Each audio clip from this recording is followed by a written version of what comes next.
panalangin ninyo, kami ang laging laman. Iniisip palagi aming kapakanan.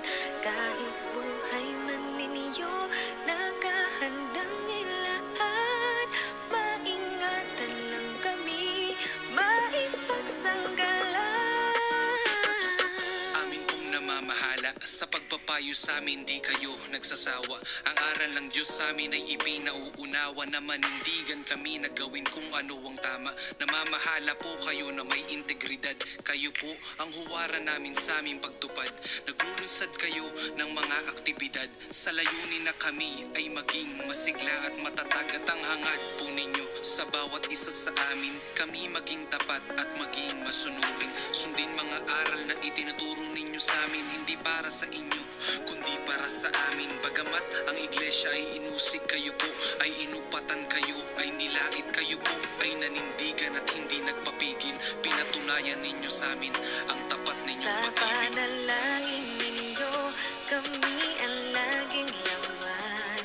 Iniisip palagi aming kapakanan. Kahit buhay man ninyo, nakahandang ilaan. Maingatan lang kami, maipagsandalan. May mga lumaban at may mga nanira, tinangkang pinsalain ang inyong pamamahala.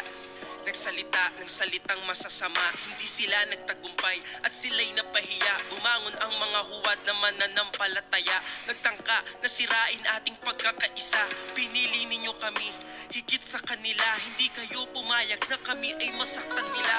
At katulad ng palaging naririnig po namin na sinasabi ninyo sa tuwing nagtuturo sa amin, mahal po ninyo kami, mahal po ninyo kami. Ito po ay totoo at damang-dama po namin.